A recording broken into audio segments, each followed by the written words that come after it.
திருப்பாவை 19వ பாசுரம். குத்து விளக்கெரிய கோட்டு கால் கட்டில் மேல் மெத்தென்ற பம்சசயனத்தில் மேலேறி கொத்தளர் பூங்குயல் நப்பின்னை கொங்கை மேல் வைத்து கிடந்தல் மலர் மார்பாவாய் திரவாய் மைத்தடும் கண்ணினாய் நீயுண்மணாலனை எத்தனை போதும் துயிலைய ஒட்டாய்க்கான் எத்தனை ஏலும் பிரிவாட்டகில்லாயால் తత్తువమన్రు తగవేలోర్ ఎంబావాయ్. దీపాలు వెలిగించిన దివ్య మందిరం, మృదువైన పరుపుపై విశ్రాంతిగా నిద్రిస్తున్న శ్రీకృష్ణుడు, ఆయన వక్షస్థలంపై తలపెట్టి ఉన్న నప్పిన్నైదేవి. ఇలాంటి సుందర దృశ్యంతో మొదలైంది తిరుప్పావై 19వ పాసురం. ఈ పాసురంలో ఆండాలమ్మవారు భగవంతుని నేరుగా మేలుకొలపటం లేదు.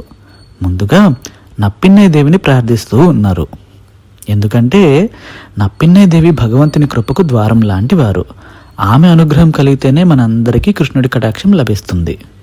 అందుకని ఆండాలమ్మవారు నప్పిన్నైదేవిని ఈ విధంగా అడుగుతూ ఉన్నారు.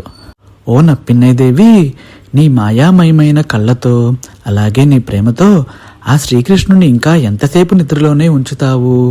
భక్తులు ఎదురు చూస్తూ ఉన్నారు. వారికి కృప చూపే సమయం వచ్చేసింది అంటూ మొరపెట్టుకుంటూ ఉన్నారన్నమాట. ఇక్కడ ఆ శ్రీకృష్ణ పరమాత్మ సాధారణమైన నిద్రలో లేరు. వారు యోగ నిద్రలో ఉన్నారు. వారి భక్తుల్ని పరీక్షిస్తూ ఉన్నారు. ఈ విధంగా ఆండాలమ్మవారు ప్రార్థించినప్పటికీ కూడా ఆ శ్రీకృష్ణుని మందిర ద్వారం మాత్రం తెరుచుకోలేదు.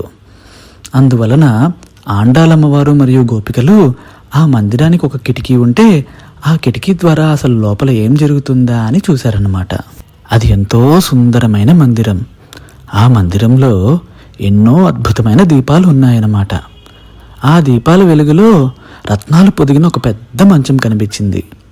ఆ మంచానికి 4 కాళ్ళు ఉన్నాయన్నమాట. ఆ 4 కాళ్ళున్న మంచం మీద మెత్తెన్న పంచశయనతిల్ మేలేరి అంటే ఆ మంచం మీద మెత్తటి పరుపు ఉందన్నమాట. ఆ పరుపు మీద స్వామివారు మరియు అమ్మవారు శయనించి ఉన్నారన్నమాట. అంతటి అద్భుతమైన దృశ్యం కనిపించింది ఆండాలమ్మవారికి మరియు గోపికలందరికీ. ఈ సుందరమైన దృశ్యం ద్వారా ఆండాలమ్మవారు మనందరికీ ఒక గొప్ప సందేశం ఇచ్చారన్నమాట. అదేంటంటే ఆ మందిరంలో ఉన్న అద్భుతమైన దీపాలను సద్గురువుతో పోల్చారు. ఎందుకంటే సద్గురువు సహాయం లేకుండా మనం ఎవ్వరం భగవంతుని చూడలేం కాబట్టి. అలాగే ఈ దృశ్యంలో రత్నాలు పొదిగిన మంచము, దానికి 4 కాళ్ళు అని కూడా చెప్పారు కదండి. ఆ 4 కాళ్ళను 4 రకాలైనటువంటి అహంకారాలతో పోల్చారన్నమాట. ప్రోస్తత్వ అహంకారం, కార్స్తత్వ అహంకారం, శేషత్వ అహంకారం, అలాగే జ్ఞానత్వ అహంకారం. ప్రోస్తత్వ అహంకారం అంటే ఈ ప్రపంచంలో ఉండే భోగాలన్నీ వాళ్ళు మాత్రమే అనుభవించాలి, వాళ్ళకి మాత్రమే సొంతం అనుకునే అహంకారం అన్నమాట. అలాగే కార్స్తత్వ అహంకారం అంటే మనం జీవితంలో ఎంతోమందిని చూసుంటాం. వారు ఎన్నో గొప్ప గొప్ప విజయాలు సాధించుంటారు. అవన్నీ కేవలం వారి కార్యాల వల్లే, దాంట్లో దేవుని కృప ఏమీ లేదు అనుకునే అహంకారమే కార్స్తత్వ అహంకారం అన్నమాట. అలాగే శేషత్వ అహంకారం. శేషత్వ అహంకారం అంటే వీరు ఎవరిని సేవించరు, కానీ అందరూ మాత్రం వీరిని సేవించాలి అనుకునే అహంకారమే శేషత్వ అహంకారం అన్నమాట. అలాగే జ్ఞానత్వ అహంకారం.